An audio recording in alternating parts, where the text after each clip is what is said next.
Hello viewers, I'm SB and welcome back to Total War Warhammer 2, where it looks like we're going to be able to thoroughly embarrass Numas over here. I don't know what they're thinking, not pushing Zandri, but they're kind of missing their chance. How long until the walls are up there? Okay, at the beginning of our next turn, Zandri will have a 13-unit garrison with proper walls. It'll be a lot harder for an army made up of random garbage units to just march in and attack it. So let's go ahead and park Yarrick outside of Zandri. I guess he can just sit in Zandri, that's fine. Yeah, we'll go ahead and park Yarrick outside of Zandri. I'm debating, like, if we want him to press this army, the right move is to go as far forward as we can while staying within Zandri's, zone of control so that we can get the garrison as backup in a battle. No, actually, if we're going to push, we probably want to just full march mode out, because his army could not beat us in open field battle. They would get slaughtered. But if we're just sitting here for a moment until the walls are properly up, and then heading back out to Sartosa, then we really shouldn't move any further forward, because we want to get as much movement out across the water as possible. We probably... This is not the last settlement they own, so this war is going to be going on for a while. We probably should crush this army. I think it would be in our best interest in the long term. So let's put ourselves out and make ourselves look as vulnerable as possible. I want him to be encouraged to fight us. Obviously, it would be suicidal for him to fight us, but, you know, who knows? Give your enemy the opportunity to make the mistake. Especially if it doesn't cost you anything to do so. And then over here at Numas... we do have the ability to reach the settlement. It looks like we might not... I can't tell if we can reach this guy or not. It would be best to attack King Afo in the field before hitting Numas. We could just hit Numas, and if we do the battle in lightning strike mode, the army that's in the settlement gets to participate, but he wouldn't. So I guess it doesn't really matter what order we do it in. Yeah, let's just go ahead and hit the settlement. I think we should be able to handle this. It's a 9-unit garrison... It does include a Hyro Titan, though. Hyro Titan, 2 units of Ushabti, some Necropolis Knights. The Necropolis Knights are the ones who ride the big snakes. And then his army has an Ushabti with a great bow. We haven't had a chance to see a Hyro Titan yet. It's like a giant mummy that shoots lasers out of its eyes. And if you're thinking, wow, that sounds awesome, why would you ever want to fight that? You're correct. It is extremely awesome. Maybe this isn't going to be as easy as I thought it was going to be. Well, you know what? It's only going to get harder if we wait, though. Let's just do it. I bet we can handle this. I don't know if the Hyro Titan... I don't think it has a proper ranged attack. Like, I don't think it can just shoot its laser eyes at the sky. Oh, the unit that was not showing in his army is a Bone Giant, which is another huge archer. Okay, this is definitely going to be a little bit harder than the last couple of siege battles. We'll figure it out. We could have backed off, but we have no movement left, so we wouldn't have been able to back off very far. I think it's best we just do this. If we manage to defeat this army here, they'll be forced to start putting together a brand new army in their remaining settlement. So as long as we just keep the pressure up. I love the idea that our lightning strikes represent Tiktaq'to's army showing up to battle and just dashing in so quickly that the reinforcement armies can't even tell what's happening until the battle's over. So the Carnosaur and all of the Pterodons sweep over the horizon. Okay, so the setup here is a little unusual. I'm gonna gamble on that. I think we can do better than 19 with that much reserve. Nope. Well, we got way more reserve, but we lost 9 current wins. Honestly, we got so much more reserve, I think that might have been an upgrade. Okay, so this is kind of unusual in that there's this huge area over here. I wonder if we can actually walk over the wall. I'm not sure if I've ever seen this particular siege map before. Well, I see very little reason to set up in the part of the map that has towers for our enemies to use against us. So let's grab all of the flyers. Not you.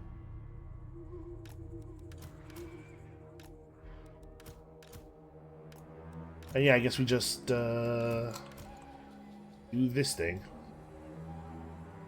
So we're way clear of the towers. The Great Ushabti and the Bone Giant will theoretically be able to shoot at us if they can take up a position in this corner that allows them to see over the wall. But I have no idea how this is actually going to work. Okay, so they put their Bone Giant over here in the this weird ruined temple area. They're neat. They're neat units. I have no idea what they're... Are they constructs or are they actual... Hold on a second. It doesn't actually say here, I guess. Okay, yes, it is a construct. It's just a statue. I was going to say, what on earth is that the skull of with those teeth? But it turns out it's just something they made up. Where's the Hierotitan? Okay, the Hierotitan is all the way in the back. That's fine. If he wants to stay all the way in the back, that works out all right for us. And then the Ushabti Greatbow unit is in the middle. And they got a bunch of kind of whatever skeletons. We don't care about this stuff. Let's see if I'm allowed to order a unit to move over this area. It looks like it is unpathable. Yeah, see, I can issue a move order to here, but we get the red X. That's a shame. This was actually, like, kind of tactically interesting. Something a little different from what the other maps offer, but I guess you just can't climb that very slight incline. Alright, so how do we want to do this? We're not actually all that well suited to fighting a Bone Giant, I don't think, in melee. Let's see, he has 36 melee attack, 26 defense. Like, he hits really hard, but he actually doesn't hit that well. We might be able to just descend on him with the lead with Tiktaq'to, and then bring in the Ripperdactyls, and everybody, you know, have Rockspur shooting poison at him. We'll definitely get shot at by the Ushabti with the great bows, and we don't have a super good answer to that. Alright, let's start by hitting the Arcane Conduit button. We're going to be hitting that a lot. We don't want to bring in the Fire Leech Bolas if we're going to be fighting him in melee, but we do have 4 units... No, these are also Fire Leech Bolas. We do have 3 units of normal Pterodon Riders who could contribute, probably without doing any friendly fire, while we're trying this. Let's see what we can do here. We'll bring the Colossedon Hunters close.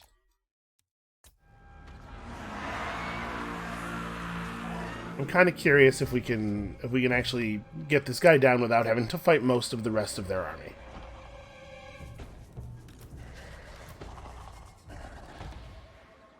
Are there any buffs that we need to hit as we're going in? Oof. That's a terrifying projectile, huh?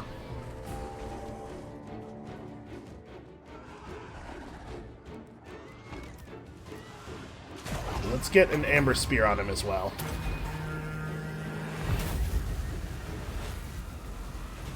Okay, I mean, we're doing some damage. I immediately took as much damage as we had dealt. Was that came from the Hierotitan, I think. Okay, we're getting him. We're doing more damage than he is. Tiktaq'to's gonna have to fall back because they're bringing stuff in, and he's not. It's hard to tell how much of that damage is him, but he's also taking a lot, no matter what. See, when Tiktaq'to's engaged on him, though, he's not shooting arrows at people. All right. Get behind him and recharge.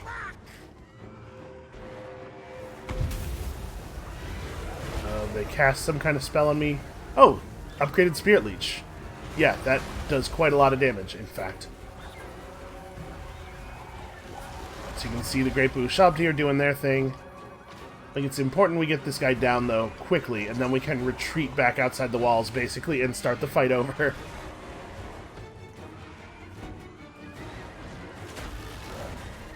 I think that's the right move, ignoring Tiktaq'to and just trying to kill flyers. Okay, we're definitely going to pull out before we can get mired in any ground units. Yep, that is definitely the Hierotitan shooting lasers at us.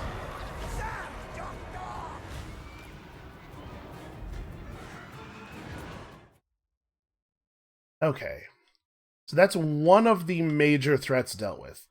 The Hyro Titan can keep doing that as much as he wants, I believe. It's a bound spell on a short cooldown, so he won't even run out of Winds of Magic. But I think this was a pretty good trade. Half of Tiktaq'to's health and some ammo for that Bone Giant. That Bone Giant could have been a real problem. And then all of their normal ranged are up on the wall. I think maybe we bring all of the flying ranged in and work the great bows. Let's just not have any ground units commit at all. Tiktaq'to can probably just fall back here, or we can have him fly out and drop his rocks on a dense part of the enemy formation. Maybe just hit the archers instead, actually. I'm comfortable with that. Let's have Tiktaq'to go and throw the rocks down. We do, at some point, have to start working on these, archers.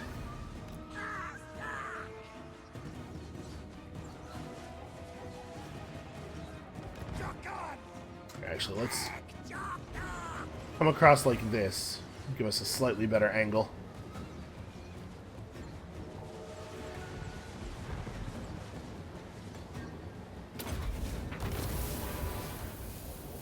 I was trying to drop it between them and see if the explosion was big enough to hit them both, but it was kind of not. It was kind of not big enough to hit either. That time I was actually trying to drop on the front line and I just failed. Alright, go stay with them. Provide a little bit of additional leadership. Okay, interesting that the Ushabti are just running. I kind of thought they would stand and fight. Well, let's get over here and drop his rock on these archers in the corner.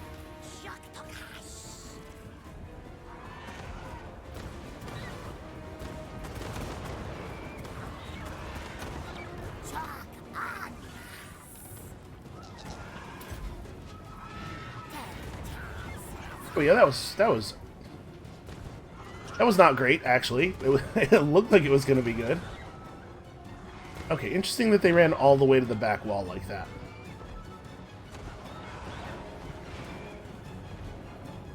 So if we can take out these guys, then the only thing that can still hit us from the air is the normal units of archers. I'm going to have some dudes break off and do a little rock dropping on those normal archers. And yeah, it looks like the Hyro Titan cannot target his spells at flying units, maybe? Ah, that was really nice of them to group up so tightly.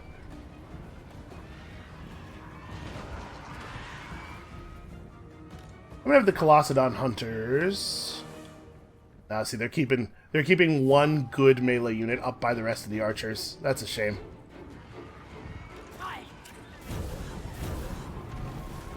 Alright, how's this going? I don't know, a lot of those archers are still alive. Maybe we should have another rock drop? I was kind of hoping to save them for more important targets. How many Ushabti are there left? Okay. Just a couple. We're almost done here.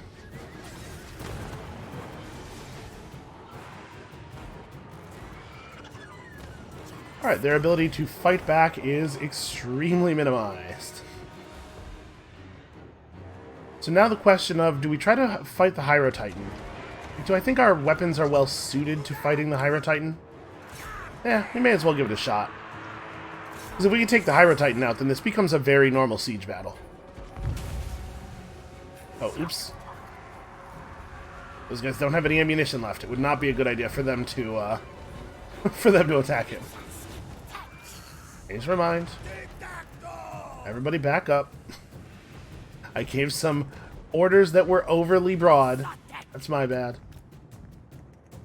You guys should probably actually just get out of there. So we're killing a significant portion of the power of the enemy army, but we are not, this time, killing enough individual bodies to trigger the Realm of Souls early. The Realm of Souls...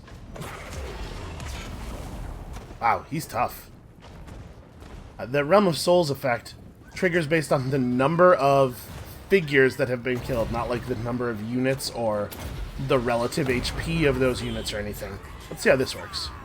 No, don't you dare move out of it. That did, like, nothing. This was my major concern, was that this guy was going to turn out to be a real pain in the ass.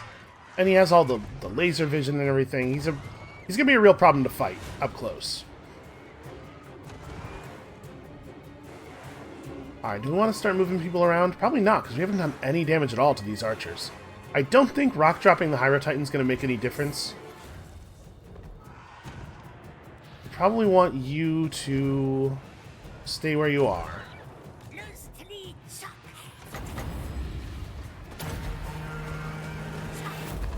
I don't want Tiktaq'to to move. I'm a little worried that he's going to accidentally get hit by the Amber Spear. Since we know it is a real projectile that can actually miss and stuff. I think we probably just, like, fast forward through this. It's important that we get this guy down.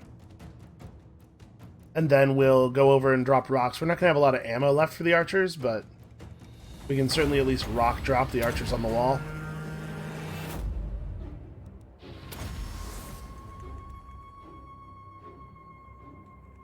I feel like if I was in this position, I would have brought my archers over here to at least try to do something.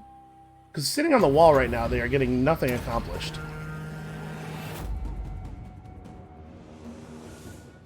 I don't know, maybe the smart version of this is have the flyers go off to fight little guys on the ground and let the Amber Spear do all the work.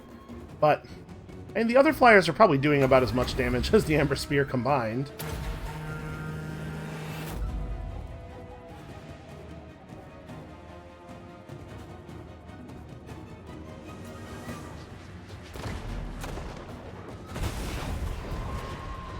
Remarkably, that does not immediately cause their whole army to freak out and run away.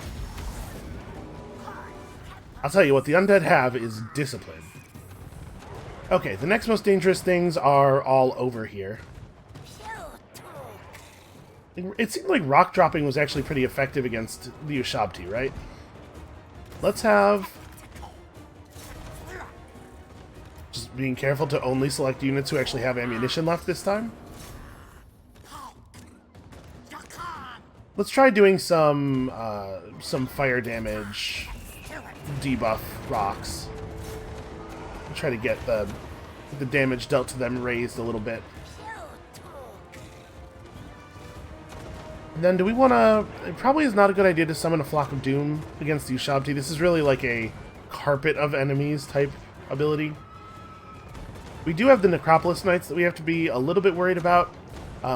They are large, though, and they'll do very poorly against our Temple Guard and our spears.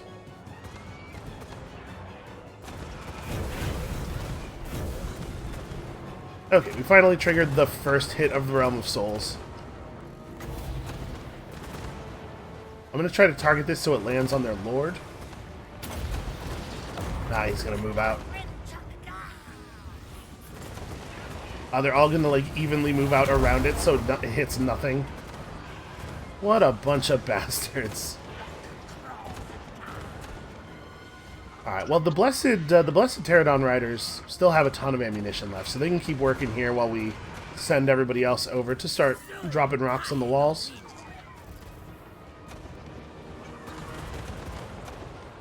A lot of their most dangerous stuff is gone. Now it's just random, terrible skeletons. They also do have this this priest. Not too worried about him.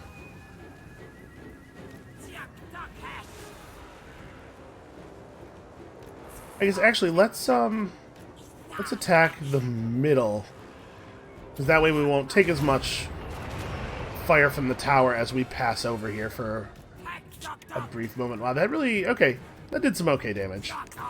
Just not to the unit I thought it was going to damage.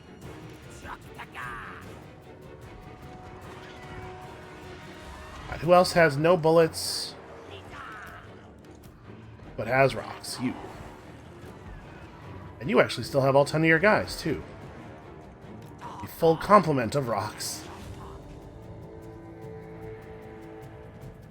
So this is just spears. We really want to hit these groups of archers on the sides now.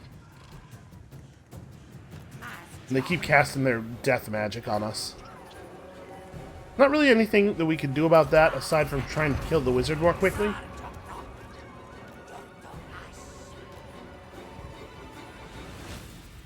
I'm not sure that that's honestly even worth doing. Like that spell spreads its damage out over all of the units or all of the figures in the unit equally, so you could see like it lowered the health bar of that unit significantly, but it only actually killed 2 figures. But basically, I just don't think it's all that dangerous. Okay, there's another Realm of Souls charge. Okay, the 3rd one. So, did he summon them in... No, he did not summon them in the salamanders. He summoned them in the cold ones.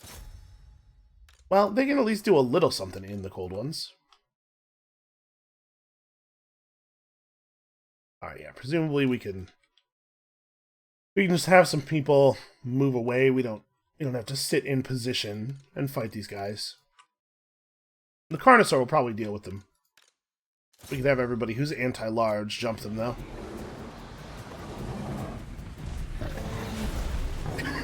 Careful. We got a lot of friendlies on the ground over there. Yeah, the Carnosaur will handle it. What a total monster. Alright, so we've done some good damage to the other unit of Ushabti just because it was really determined to stand extremely close to the one we were shooting. I'm going to go ahead and drop our next set of rocks here.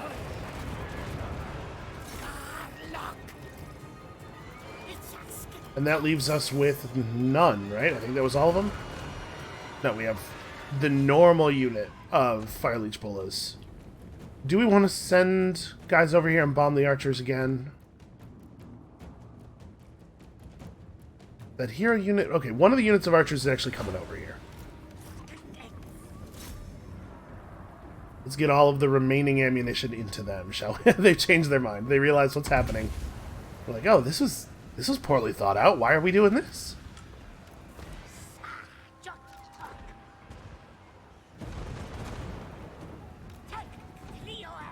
Also, I gotta remember to click on him every 90 seconds or so. I think I'm just gonna overcast the Amber Spear into their Lord. Hopefully he will not dodge. Yeah, sure, throw that down. It's free. We may as well.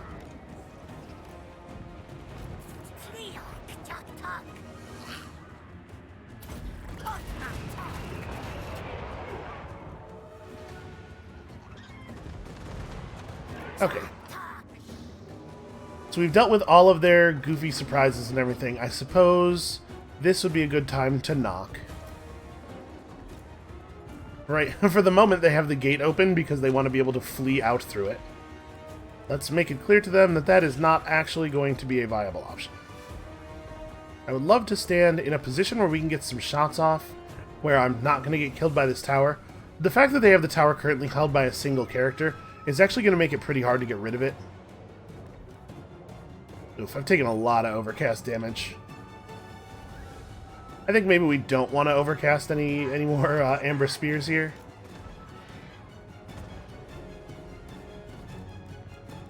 Alright. Melee units.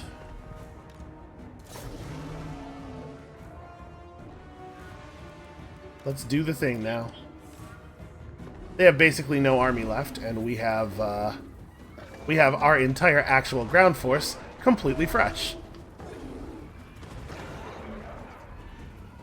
These Blessed Pterodon Riders have turned out to be just awesome. I think we got really lucky with our Blessed spawnings.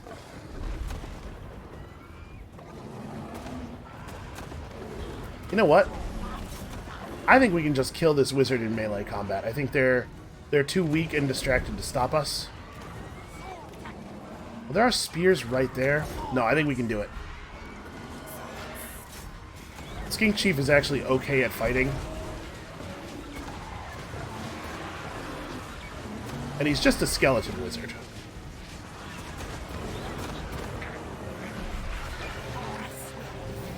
Well, okay, we baited the spears down off the wall. By the way, that's why I didn't hit Toad Rage as soon as we landed. because I didn't want to commit them too hard. You see how quickly they took damage there from fighting basically nothing? Turns out Ripperdactyls are extremely fragile. Hey guys, over here.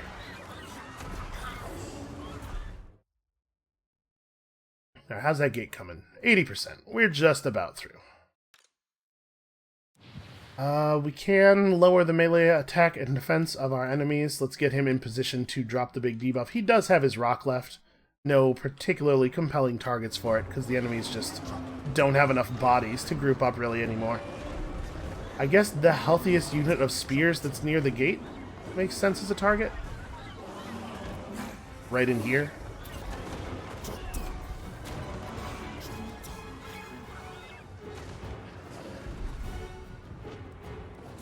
Alright, gates down. Time for murder. This is not a complicated battle plan. Everybody in. We'll give the ground dudes a moment to get control of the enemy spears, and then the Carnosaur is going to eat that wizard.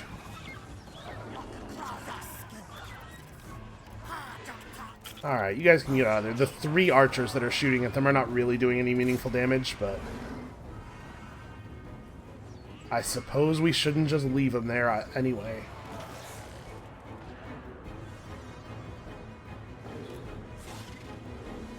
Okay, we managed to get rid of one of the towers.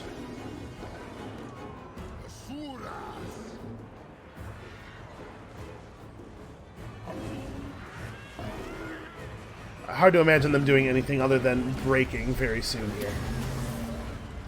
This might be a good time for a Flock of Doom.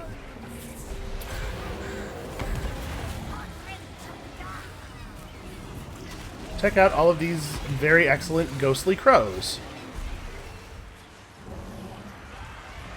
You know, I would have some negative morale type feelings if I got attacked by a Tyrannosaurus and then there were ghost crows everywhere. You gotta give them this; they are stalwart. I'm hoping that we'll see some shots arc over the wall here. I think these guys might be a little too close to the wall for that angle to work.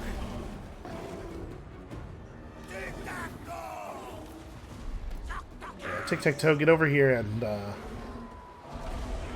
give your guys a little bit of melee defense. Not that it matters much. I think we're totally crushing them. And if we're careful about how we stand, okay, now we're just shooting at the spearmen up on the walls. I guess that's okay. I don't think there's going to be a negative consequence for that. If we're careful about where we stand, we can give the buffs and debuffs without quite being in range of those archers. Alright, so nuke their attack and defense. We do have to be a little bit careful. Like, when I want to give a melee commit order, the way that I did here, we gotta remember that the skinks are a lot faster than the sauruses are. We don't necessarily want the skinks in first.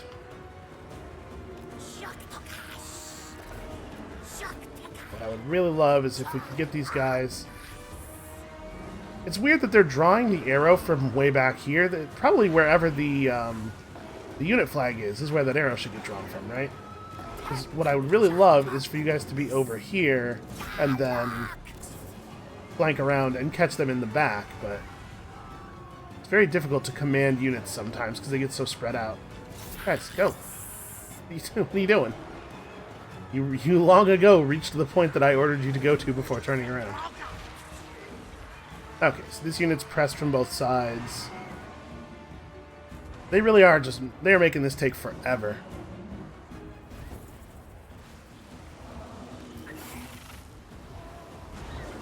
Nope, hey, stop.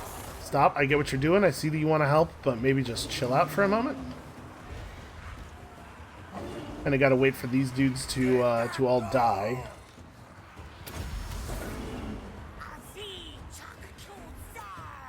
It shouldn't take very long. They're losing terribly in melee and they're crumbling at the same time. This is crazy. It is crazy that this is happening. How are you still alive? Okay. Alright, not pause, play. Salamanders. The salamander's in here and ready to vomit fire. Okay, there we go. Something like that works.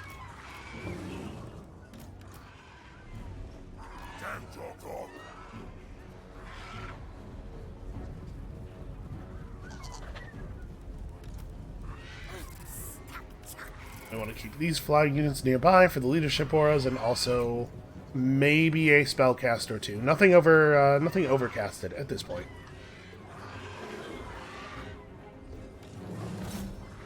Yeah, like a Carnosaur can take on half a unit of Ushabti. That shouldn't be a problem. Let's throw out some Wissen's Wild Form. Let's really toughen him up.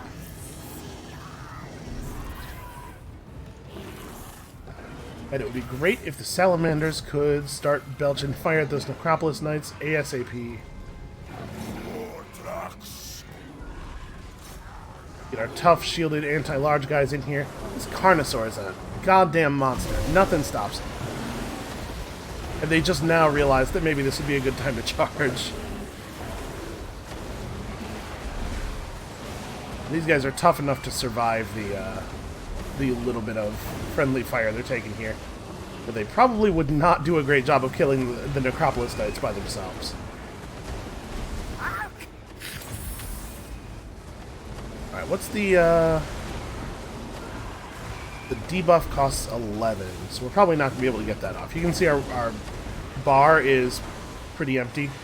So every time we click this, a little bit of fuel will go into the bar, and the rate at which the bar feeds into the pool will improve.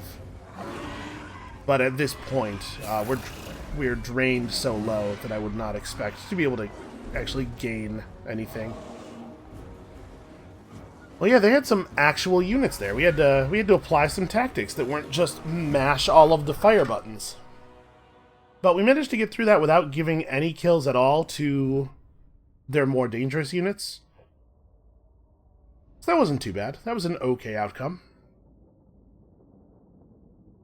Yeah, they're normal skeleton archers. The base level skeleton archer is just not a good unit.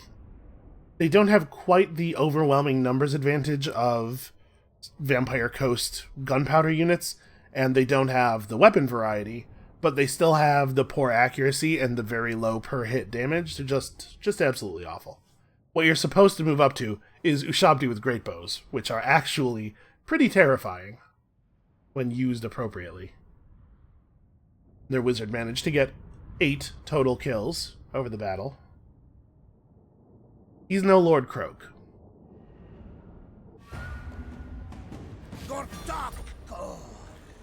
Alright, let us... I think we just occupy here. We could sack it first. And sacking it does give us some immediate replenishment. Not that I'm afraid of this army. Here's the thing. I don't know that I actually ever sacked stuff before we started this campaign, but now I kind of like it. If we damage the buildings in the settlement and then have to repair them, and we end up spending anywhere near this amount of money, then it turns out to be a net negative, obviously. Even if we don't spend the full 17,000, the extra repair time and everything. But if we think we're going to end up pulling out a bunch of the buildings anyway, then it's just profit. Yeah, sure. Got ourselves another Sacred Plaque Librarian. I don't have the movement necessary to immediately re-engage, but I think we're going to need this huge pile of gold, actually. Alright, let's finish off our red line. Where did we end up? Okay, we ended up in pretty good health overall. Yeah, so I think we're going to need this pretty huge pile of money because we're talking about putting together a third army, and we have a lot of improvements that need to be made. First of all, obviously, that has to happen. We should upgrade Xandri's port. So Xandri could use a recruitment structure, like, we might just go Pterodon Hatchery here, pull down the Pterodon Hatchery that's in Khemri, because this is a recruitment structure that you can max out in a small settlement. I think we do want this to be a recruitment province. What's up with public order? Our public order is -3 because of the raiding. Alright, I think I'm going to pull this down. I don't think we need this. And I want to get started on the construction of the new buildings as quickly as possible. Alright, over here in Al-Haik, we don't really want our skink recruitment building here because I'd like to get it up to tier 4, but maybe that's not the thing we do first. The first thing we probably do is get like a beast layer going, because we currently don't have the ability to recruit beasts, and I think that recruit the basic dinosaur types, and I think that ought to change. Plus, of course, this is related to a technology line, and then also a Saurus building. I think would be a good idea. And those will be some of the first recruitment structures to go up in Khemri as well. What else can we do in Al-Haik? We are... Okay, we are almost population capped here. We'll be able to remove that growth building at some point. Do I want to bother upgrading the garrison? Currently it's providing 6 units. I gotta say, Cold One Spear Riders are not amazing defensive units. Okay, we can never turn those Cold One Riders into anything better. For 5,000 gold, this is a pretty small upgrade. It improves the tower projectiles and adds 1 unit of Saurus Spears to the garrison. I don't know that that's worth doing. The impact of the first tier of the major settlement garrison building is pretty large. The impact of subsequent tiers is a little bit less impressive. Alright, so we know we need to get our walls finished over here. You can see we're burning through that huge pile of money very quickly. And what else do we need going on in the Sorcerer's Islands? Oh, this place doesn't even have the basic money building. We are still positive on public order, so we don't need to worry about that. I don't want to remove the growth building yet. We could upgrade this. It's an extra 50 gold per turn, plus more pottery means more money from each of our trade contracts. This is a better upgrade. That's only 40 more gold per turn. Ah, what the hell. Do them both. Upgrade all the money-making things. Remember, the initial cost of hiring new units is pretty negligible compared to what you will pay for them over the course of their life. So what I'm really most interested in is securing better turn-over-turn income so that we can get a good army going and pay for it. Continue to pay for it into the future. We're 4 turns off of a population cap here. Probably this ends up just being one of these stone markers. Right, there's no other purpose to this region than making money at the moment. Also, upgrading our geomantic pylons is a good idea. That's only worth 2% money. But if it upgrades the geomantic web enough to get to the next tier of this thing, it also gives us another 2% money from all the buildings. How much was that? It's 3,000? Okay, yeah, let's do it. Because we do want to upgrade this region's money-making. Because here we're actually making a much more significant total amount. Okay, we're pretty far off of population capping there. We're only 6 turns from population capping here. Okay, so that's 150 extra gold per turn. There we go. In a couple of turns, we will be seeing a very impressive improved return. You just need to get out of there to somewhere that matters a little bit more. Somewhere where we can still be gathering information. It does bother me that Hexawaddle is almost certainly a Skaven lair. Does it bother me enough to want to go over to the Hell Continent? I don't know. Probably not. But something about it does get under my scales a little bit.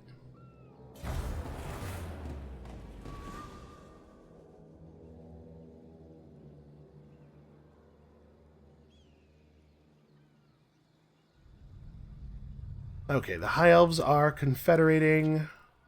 What is this trait? Oh, extra movement range. Excellent. I'm hoping that these guys will just turn around and fight us rather than, like, going to Khemri. But if they go to Khemri, we will chase them. Seems like the pirates are having a pretty rough go of it. All of them are looking pretty low on power. You know, the open sea is a dangerous place. The Order of Lore Masters is a High Elf faction that starts over here. So, it's probably pretty good for us that they're still alive. all of the factions on that continent that would naturally hate us and might threaten our coastline will probably go through them first. If the lore masters stay strong, we almost certainly won't even get attacked on our western edge, which would just be wonderful. And it looks like the forces of, like, quote-unquote order are getting along. Hopefully they can unite against the orcs and the goblins in the area. Or the orcs and the Skaven.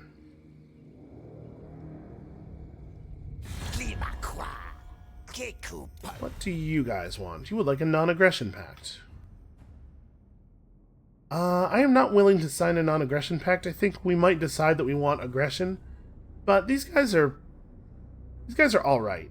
I don't think that we necessarily need to fight them. I don't want to be prevented from fighting them if it looks like a good idea. This guy is annoying, but unfortunately none of our characters are very good at assassinating characters on the map, so we're not going to be able to do anything about him. Yeah, that 17,000 gold from the sacking is a large enough number that it definitely allowed us to make economic improvements we wouldn't have made otherwise, but now we got to fight the city again. I don't know. I think it was worth it. And obviously, the city garrison is not going to be, like, magically returned to full health or anything. We will have this under control. I did see they're starting to put together another army right there, which seems like a crazy thing to do since they know they're going to lose the settlement in a couple of moments. And I'm really not afraid of them threatening Khemri. Yarrick might even be able to march mode around them and make it into Khemri.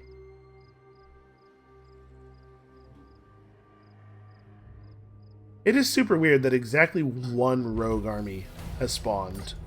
I don't know what the spawn rate for those guys is supposed to be, but it's definitely more than one every 72 turns. Okay, we can't quite make it into reinforcement range of Khemri. Khemri does have its walls back up. So you can see here there's a little indicator.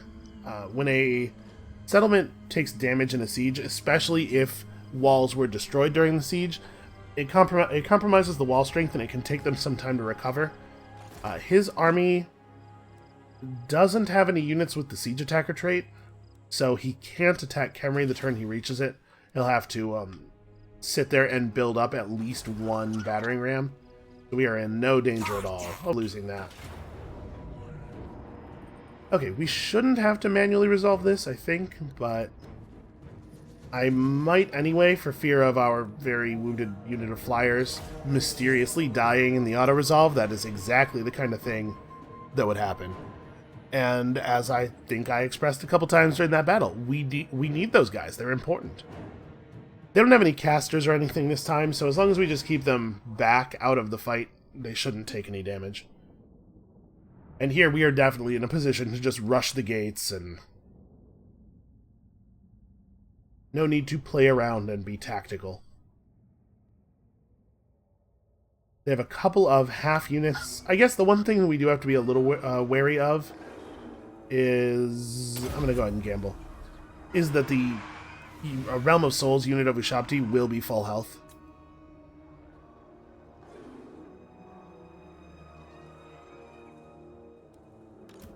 So I think we do just charge the gate. We get to start a little closer to this gate, so this is the one we're going to charge. With all of the ground units right here with you. This guy goes over there. And the rest of the flying units just start right up close, and we do the thing. You know what? Tiktaq'to could maybe... We'll keep him off to the side. He's less likely to suddenly die, because his small bar represents a much larger amount of hit points. But I want him to be at least in a place where he's not getting immediately shot. The Colossadon hunters can hang out over there as well. Okay.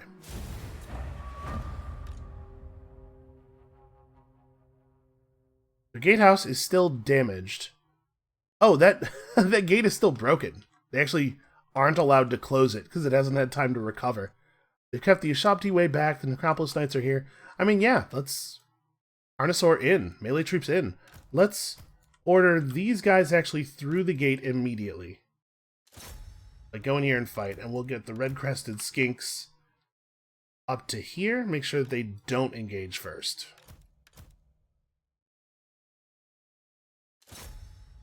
Salamanders may as well just go for it. And let's get the flyers in there.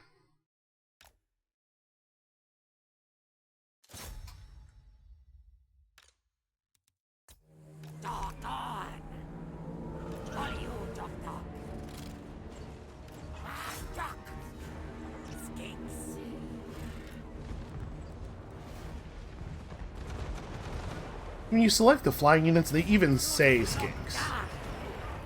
I'm still not actually sure if they are counted as a skink unit for the purposes of, like, the skills that give you upgrades, but it seems like they should be.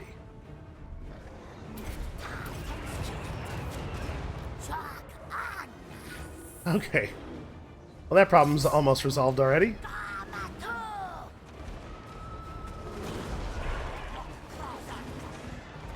Here come those Necropolis Knights. And sources are really slow. Alright, Spellcaster. Our buddy here is going to need a little bit of a push. Give him Wissen's Wild Form. And... do I even want to bring the Colossedons in? Like, as much as I want to have them descend on enemies from behind, I don't really want to do it against enemies that have spears. Like, these guys are specifically anti-large troops. Probably that's not a good idea. You know what we can do, though? Drop a Manticore on them, because I don't care what happens, so the Manticore.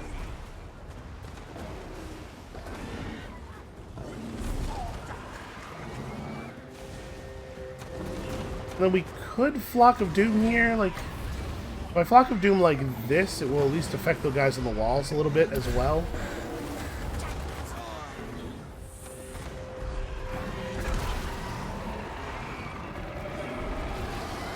Did he actually cast that? No, he didn't, because I told him to. He wanted to do the Manticore thing more, which I respect. That's the right move. Right, the Manticore in there to be distracting. Give me a wild form on the Carnosaur again. Give me some giant crows to harass our enemies. I'm starting to use the spell casting a lot more. I don't know what the hell the salamanders are doing. They've just been, like, moving back and forth awkwardly here the entire time since we gave them the move forward orders. It's very confusing behavior. Alright, the archers on the wall are all dead. All they have left is this tower. So probably... not you. Probably these units of flyers should just go deeper and start working on... not you. You can stay in on their lord. Just start working on these guys. I don't know. There's a lot else of value for them to do.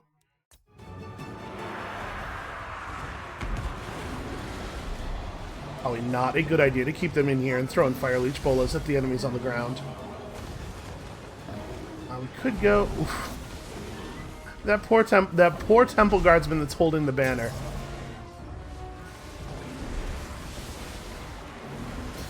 Alright. Carnosaur back. You did some good work holding until the rest of the units could be bothered to show up.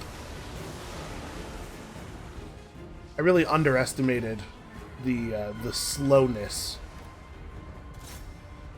of all of our Saurus units. They're really, really slow. I need somebody with the firebombs.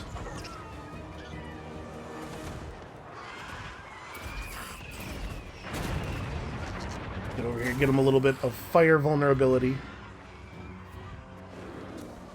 Alright, their lord is almost dead. Manticore is rampaging on him pretty hard, which works out just fine for us. Nope, it just spontaneously keeled over. Hit the end of its summon timer, I guess. Okay, any chance we can get the salamanders to actually come forward and do something? Or are they going to get confused by the doorway again? You know, there aren't that many naturally occurring doorways. They don't see them in nature. Doorways, you might argue. Not really part of the great plan. Where the hell are you guys going? All your targets are dead. You definitely don't have any other orders. Get over here. I don't know what they're up to. Do we have anybody with firebombs left? Nope, we used all the firebombs. Well, doesn't matter. It's dealt with.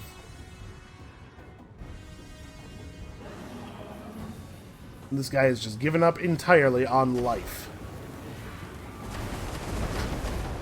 That's a pretty slick move, though. Dying as a way to escape the salamander fire breath. By the way, notice the fact that there was fire breath there means that they did not ever figure out the doorway. They elected to just stay outside the walls. Sometimes units... The pathfinding in this game is not ideal, let's say. Sometimes the units behave in very strange ways around corners or any kind of obstacle at all. If you're wondering why, a lot of the maps are just like a flat open field, and why the architecture of the city maps is pretty straightforward, and there's not a lot of like weird, tactically interesting things, like, for example, what we thought might be going on at the corner of the wall here. That's probably why. It's because the pathfinding of the units can't really handle it. I know there are mod packs that introduce a bunch of more tactically complex maps for battles, but all they really do is make the not that great pathfinding AI look much, much worse. Like, you still don't have any tactical options around them because your units can't navigate them. So do we want to take Roxburgh out of the sky and put him on an ancient stegodon? I think I've come down firmly on the side of a no here. He's really good at the thing we're using him for. Like, he is able to hack down a lord in pretty short order. He goes with the flying units and provides poisons and stuff. I think keeping him on the Pterodon makes the most sense. This army will be almost back at full health in a moment here. And now that these guys don't have any way of threatening us at all, I'm just going to go ahead and do a normal move. If they want to set up at the walls of Khemri, Yarick will squash them against the walls from behind. So here in Khemri, we're just setting up... Ooh, there's a gold mine here, and they didn't have the gold mine set up. Okay, well, that's the first thing we're building. And then I'm going to go ahead and start with the Saurus building. Yeah, I can't believe there was a gold mine available there, and it was not constructed when we took the place over. Now here in Numas, we're going to have to spend 2,600 repairing that. I don't think that we're going to keep this around. This we totally repair. Okay, so we ended up making pretty good profit on that 17,000. We didn't have to spend much of it for repairs at all. Batar is probably more than a single turn of movement away from Numas. But I think we could probably, yeah, we could probably just wrap that up this episode. And then once we're done with that, as we're looking at pushing east into that mountain pass, I think we're looking at fighting orcs and Skaven. In fact, once we're done with this, maybe no more Tomb Kings for quite a while. Maybe not ever, actually. We might never need to fight another force of Tomb Kings. Okay, we only have 1,200 gold left. We're not going to be able to make any significant upgrades anywhere. The Black Tower has an open slot, but I don't know what I would do with it. Yeah, we'll just hold off. Keep an eye on growth and stuff. Are we really only +1 here? Oh, right, the vampire corruption that was built up from the event. Okay, that'll return to being +3. Alright, let's see what Numas does with their last few moments on Earth. I think they got about 2 turns. Because we're obviously not going to pause here at Numas, we're just going to push straight to the east. That army is too small to take on Numas' garrison, even without an additional garrison building. They're probably going to lose their big army over to the west any moment now. And they'll just have no defenses left. Naggarond and Naggareth at war is, remember we saw Naggareth has the territory that's on the northwestern edge of Ulthuan. So that is probably the Dark Elves finally trying to actually go to Ulthuan. if they were successful, if they were able to get a foothold there and really start fighting back the main High Elf faction, it might even be worth our while to go over there and help. Because I don't really want the Dark Elves to push onto the Eastern Continent. I don't want to have to deal with them. They have a lot of armor-piercing projectiles. They'd actually be pretty good at fighting us. So would the High Elves, for that matter. But I don't think they will. We have some non-aggression pacts and some trade agreements. We have some positive diplomatic stuff going on with the High Elves. The Dark Elves, not only is that not true for the Dark Elves, but probably the Dark Elves also have some natural, like, hatred of us. I'm not sure what his plan is at all. Maybe he's going to go and try to take Numos back? They're only on one settlement left, and once they have 0 settlements, all of their armies will start taking pretty heavy attrition damage due to not having anywhere to get supplies from. The game does not do a lot of work simulating the logistics of supply trains or anything, but it does give you at least that little bit. You can do economic damage to armies by making it so they have absolutely no settlements anywhere. And at that point, they will be forced to, like, hurl themselves against whatever settlement they could find in the desperate hope of taking it. Unfortunately for them, it's all... Like, the two settlements that are kind of close together that are near their armies are both major settlements, so they always have walls. If we had to take a minor settlement from them, and then try to build it up, there would be a period, at least, where it has a very weak garrison and it doesn't have any in-place defenses, so they could just rush in and claim it. They got a little bit unlucky here.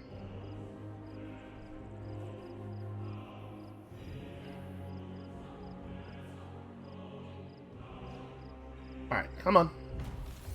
There's no way Morsleb's Howler's turn is complex enough for it to take that long to simulate. It's probably just an army sitting in a corner somewhere. Alright, so what else are we... We're probably going to try to...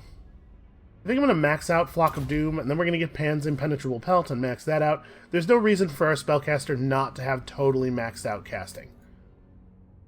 It'd be level 27 to get an Engine of the Gods. Still don't actually know what it is. Although at this point we're getting closer to being able to recruit one normally. Okay, yeah, so it's going to take us 2 turns of marching to get over there. Or rather, 2 turns of totally normal movement. And it has walls, but it's just a minor settlement, so it's not going to have a big fancy garrison. They still have some Ushabti, but no, like, Hyro Titans or Bone Giants or anything.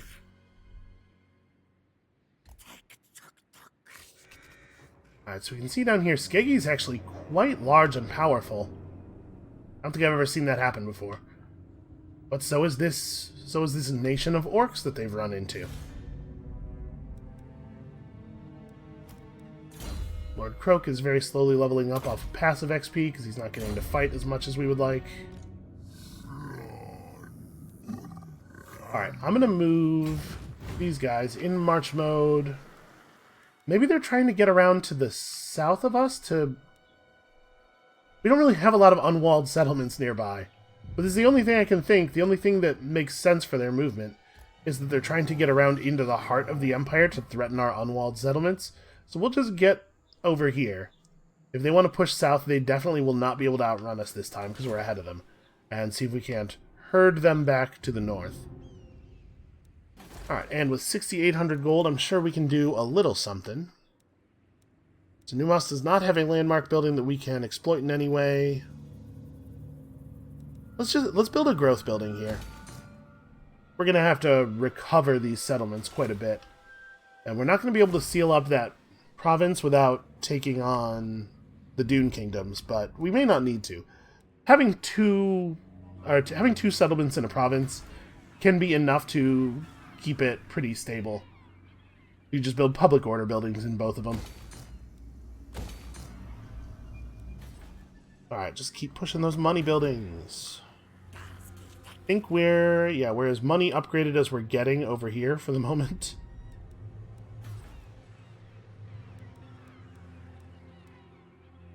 This is a recruitment province, so probably... We only have 1,300 gold, but probably the thing we want to put in this slot is, like, the Cold One caves, so that we can recruit Cold One riders. We've had Cold One riders for the entire game, thanks to our regiments of renown and our blessed spawnings and stuff, but we've never actually been able to recruit them ourselves.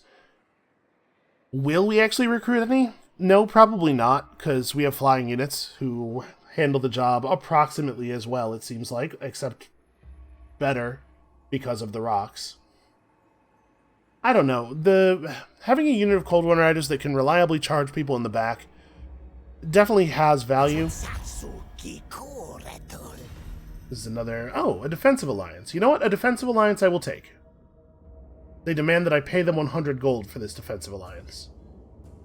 That's fine. That's fine. I'll do that. It's nice to have some friends in some places. Yeah, but... So, like, we have our Colossedon hunters, right? Our fancy unit of Ripperdactyl riders. They could sort of serve that purpose, but the fact that there's only 10 of them in the unit really does limit the amount of damage they can do, because each one of them can only be attacking so many enemy units at a time. A unit of Cold One riders has significantly more bodies, and so can hit a significantly larger number of targets, which is going to make them a lot better at, like, cycle charging units of Storm Vermin, for instance. Ripperdactyl riders are probably just fine against smaller numbers of larger enemies. But you want the mass of that big wave of raptors against any group of enemies that you're hoping to knock down. I don't know. I do love the flying thing. The flying gimmick is working out really well for us. Their agent is, like, just desperately trying to destroy anything about our empire.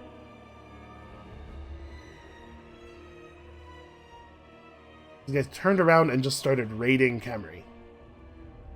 That is absolutely fine. That does not even rise all the way to the level of annoying. So they're very slightly damaging our income and public order in that region. It's going to take a minute for Khemri's public order to solidify anyway, because there's been conflict there recently. And we're still bleeding off all that vampire corruption I took on. But we're nowhere near negative 100. With the High Elves, the amount of public order you have actually matters. Like, there are a bunch of different quanta that affect the way your settlements behave. I think that's a much better system than the thing that everybody else gets, where negative 100 and higher than negative 100 are the only two actual values on the scale. Now, I have never seen Skeggy do so well before. Maybe the entire western continent is going to end up just like a Norskin hellscape. That would be fine by me. Anything that keeps them from coming over here to harass me. Although I guess if it becomes a Norskin hellscape, they will eventually show up. Okay, capture 500 battle captives for blessed skink skirmishers. That sucks. At least this is one we'll get for free. Oh, and our double move right is available again. It would have been really cool to have had this a little bit earlier, like, say, last turn. It would have been real good last turn. But it's got to have that cooldown. Okay. Turn on the lightning strike modifier. Did the bar actually get a little bit worse for us there? Yeah, it moves down a little bit when we hit lightning strike, despite the fact that all this button is doing is applying -5 leadership to all of their units. For some reason, if their leadership is lower, we think we'll do worse. Alright, and basically everybody except the Carnosaur is totally recovered, I think. We are ready to mess some stuff up. I did let the Carnosaur get bashed a little bit in that last battle. You know, he's been involved in so much bullshit, and he's come through it all just fine, that I guess I at some point started thinking of him as basically invincible. You really can't just let enemies with big spears surround him.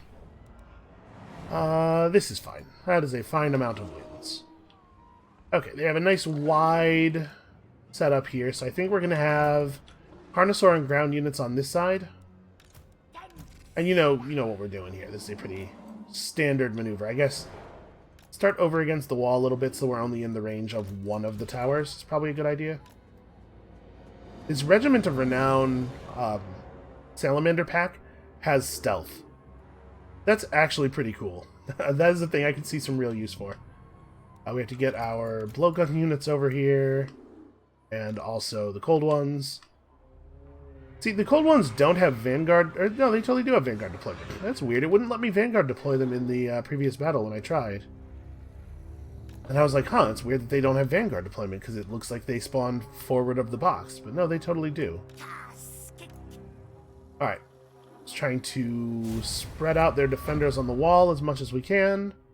Okay, that kind of worked. We got a bunch of guys over here, where they are irrelevant. Carnosaur pushes the walls. You guys just get forward. And I think we have all of the flyers. Hold on, we should probably not command all of the flyers together, because they actually do have pretty different speeds. Is that really all of you? Huh. It's a pretty dense formation. Alright, and then forward from there so that all of this stuff is completely irrelevant. I want to command these ones separately because some of them are, like I said, not the same speed. I just want to make sure everybody's getting out of there as fast as possible. So what did we bait out? It was a couple of units of archers, a bunch of random sword guys. We are way, way faster than they are, so this should be pretty good for us. Let's just go straight through from here. I think we're clear of those towers over there. These guys will command manually and have some bomb drops from.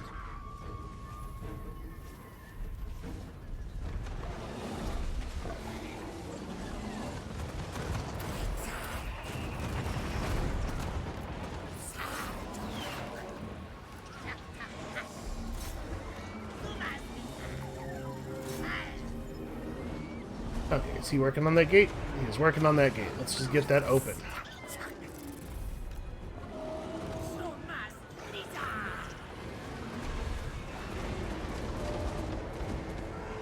Salamanders are actually doing a lot of damage. Most ranged units don't do very good damage to things on walls. You know, the whole point of all this garbage built on the front of the wall is to block projectiles. But I think the Salamanders must be effective because even when their projectiles hit the front of the wall, the explosion still seems to be doing damage. Oh, and some of the Salamanders are arcing shots up over the wall defenses. Victory is in our grasp. We've been fighting for like 8 seconds. Alright, well, we definitely have a good rock drop in position here. Enemies are very grouped up. May as well take advantage. Somewhere in here there's like some Ushabti or something. I'm not too stressed about that. Let's try to get them to bring down the Realm of Souls Ushabti. Worry about those guys. So, okay. Here's a unit of archers. I don't love how... Okay. Here's a unit of archers that are a little bit more grouped up. What I was going to say is, I don't love how spread out those dudes on the wall are.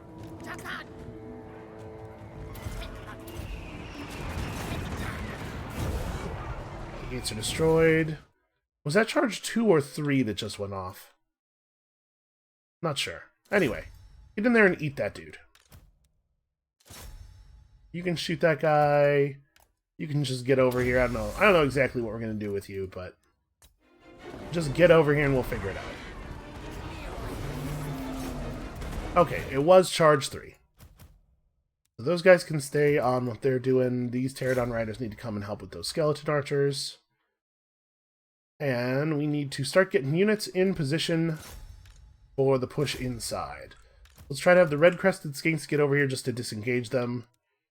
Really would love it if we could get people away from the Ushabti. The Cold One Riders can... Unfortunately, they've been bearing the brunt of the tower attack, it looks like.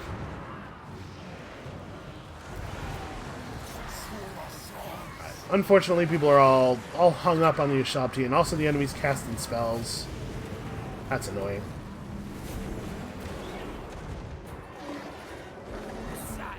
Alright, who still has rocks? We definitely still have some rocks left. Actually, you know what? These archers have grouped up a little bit more. Let's focus on them.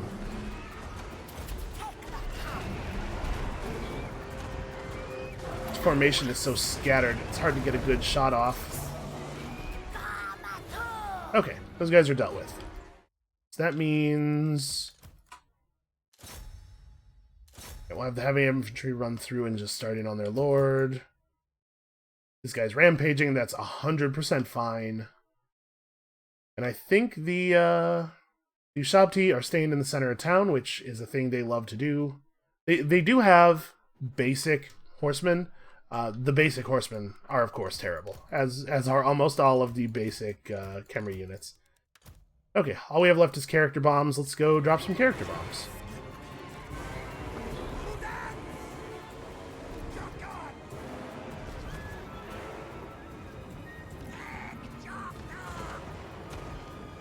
Not that this matters very much, but we should definitely at least soften up the spearmen. They're not quite as dangerous as Necropolis Knights, but they could still harm our beautiful, beautiful Carnosaur. That one bomb was all it took to break those guys, huh? You know, I guess fighting an enemy you have literally no recourse against is probably pretty demoralizing. Sources are just now starting to get in here, which means two things. Number one, this is a good time to get you guys in, and number two, this is a good time to get you guys out. Yeah, go harass those horsemen. Stop blowing up my dudes.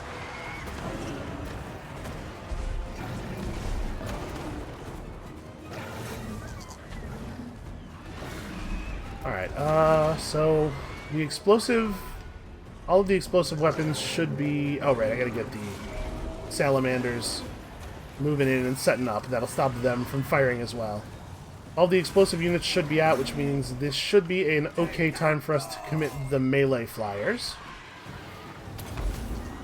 Also, I gotta remember to use our buffs.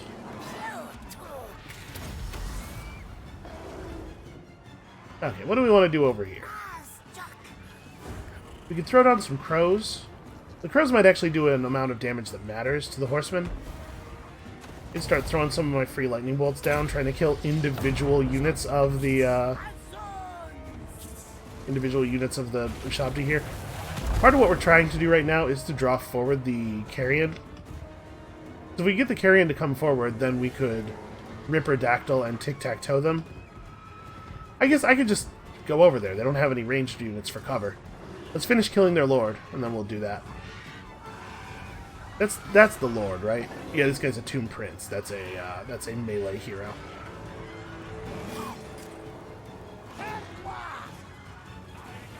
You know what? I think that's under control. The Carnosaur's probably got him from there. Let's disengage these dudes. A lot of their units seem to be content to get kind of nearby and then just watch. We should be able to hack up those carrying guys quite easily. I can't believe he's still alive. Oh, the Carnosaur's just sitting there not even fighting. That has something to do with it.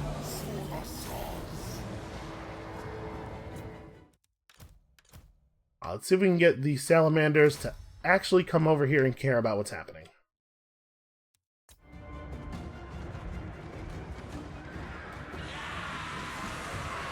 We almost never get to see our flying units actually fight in the sky, because we've been mostly up against forces who don't have other flying units.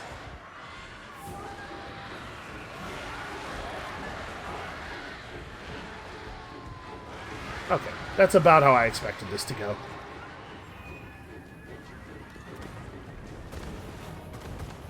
The enemy lord is wounded, so let's pull the Carnosaur this way. I don't think that we have to, I don't think that we have to leave the Carnosaur here to fight this. Red-crested skinks can get in here. I know we left them outside the walls, but should not be a problem, though. They'll commit pretty easily. The salamander packs are super, like... it's really hard to get them to stand in the formations you want them to stand in. It's like there's a huge bounding box around the edges of the unit. Like, you can't just get them to line up as wide as a street or alleyway is wide. I don't know what's up with that. Okay, you guys can come over here and start focusing on those dudes. Make it clear to them that they are not allowed to be in my city.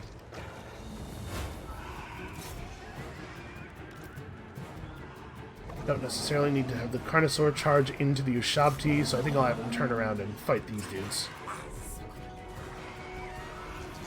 I guess you can... Yeah, you can do some damage to some Ushabti. You know, he has a rock left. Let's drop his rock over here. Okay, managed to not hit any friendlies.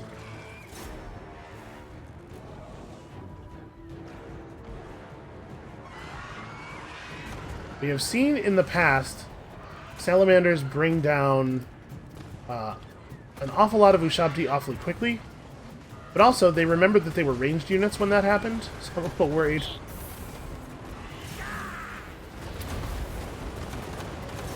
Hey, Tiktaq'to, I told you to attack those guys. Yeah, alright. I told the salamanders to attack the back unit of Ushabti because I was like, well, the front unit will be all screwed up by the time we get over there, but that has not really happened. The Pterodon Riders are doing damage even more slowly than they were last battle.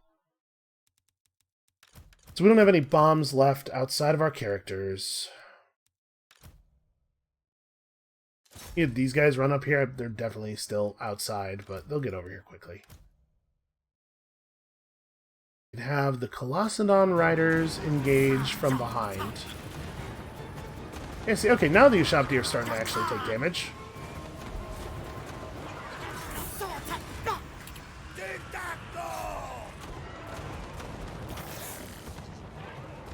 Okay, that went the way I wanted it to go, just after I wanted it to go that way. Okay, now that they're locked in place, we can back the Colossadon guys off. I just wanted to stop them from running forward.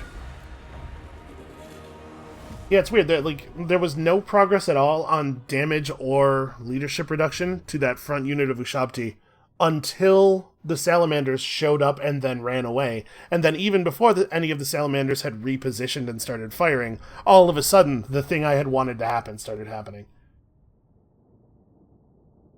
I can't imagine it was entirely due to Tiktaq'to descending on them, because he just doesn't do damage that quickly. Maybe for some reason the Pterodon Riders had not thrown their first volley yet? They certainly had been in range for long enough. Oh well, who knows? It's done. Numas is wiped out. They have one army left, but it's just going to hurl itself against Khemri now, probably. We are definitely just occupying. Okay, they also have this tiny army, but obviously I'm not worried about that. So, Skaven and Orcs up next. Is the civilization of dwarves that usually lives in this mountain is still hanging on, just very, very barely. Probably it is the case that we will end up just killing them. Because if I'm going to take over the World's Edge Mountains, let's take over the whole World's Edge Mountains. Is this only... Yes, it is only important to the dwarves. And it feels like none of the landmarks in this area are for me. That one's just Tomb Kings. This one's just Tomb Kings, I believe. Yeah. You know, Khemri has a generically available landmark. What is it? Alright, this is the button I want. Okay, it does not have a landmark building category, so just the main settlement building is a little bit better than normal main settlement buildings. Yeah, only a little tiny bit, too. It does get to have an ancient stegodon in its garrison at max level. That's kind of neat. Alright, well let's throw some upgrades out here. Yeah, I guess I was debating whether I wanted to upgrade this building at all, because, Ripperdactyls don't seem awesome, but this is how you get the Fire Leech Bolas. I do care about the Fire Leech Bolas. You want to have the ability to summon those on the front. Alright, how's the southern jungle going? Who's winning down here? Well, those orcs, mostly. They're doing really well. These guys have left themselves Nope, just outside of my normal movement attack range. Okay, well, I'll just go hang out inside Khemri then. Never mind, I'll just go hang out just outside of Khemri then. Alright, so Tic-Tac-Toe has the most important redline skills. What do we still have left? We could get buffs to big dinosaurs, buffs to the feral carnosaur. It's not even really that impressive of a buff. I mean, like, it's not bad, but I don't think it's worth 3 skill points. Maybe we start taking yellow line stuff? We could give him still...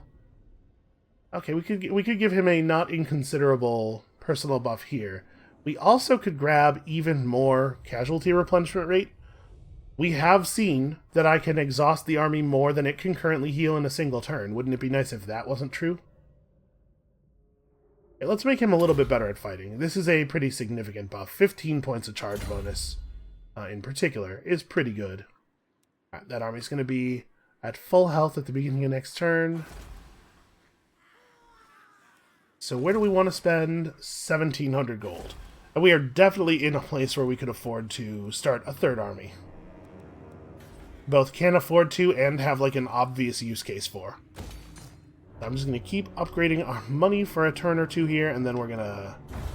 Next video, we're definitely starting the third force. We could try to build another Star Chamber and get another Slan Lord, but I'm wondering if it might be a good idea to get like a Saurus Oldblood to lead the next army, transfer Lord Croak over to his stack, and then that way we have Tic-Tac-Toe's army with all the powerful stuff that's in there, and then an army led by a good Slan Mage Priest, and then the other army with the other big Slan. And that way that army, like, the Saurus Oldbloods are very good fighters.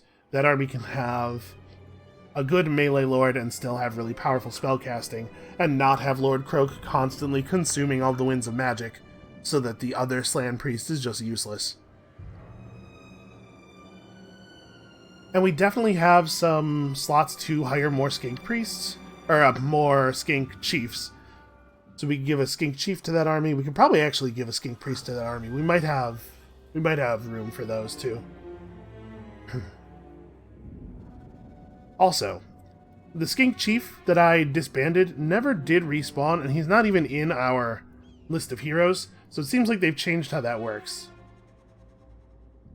You could see in some of our earlier campaigns, I believe the High Elf one in particular, I had an issue with this, where we ended up with a ton of heroes, and then I had no use for them, and some of them, we just didn't have anything for them to do except stand around and use their passive buff to improve some of our regions. So I was like dismissing heroes semi-frequently. I had to turn off the hero needs orders notification at the end of turns because it was we were having to pass on heroes so much. So it used to work the way I thought it works. Not anymore, apparently.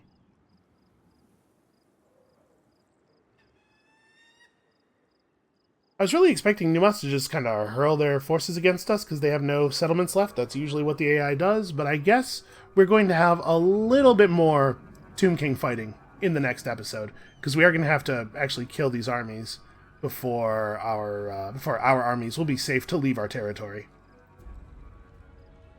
So when we get our third army here, we have to decide what we want to do with the additional front. Tic-Tac-Toe is going to keep pushing east. He's going to get this stuff figured out.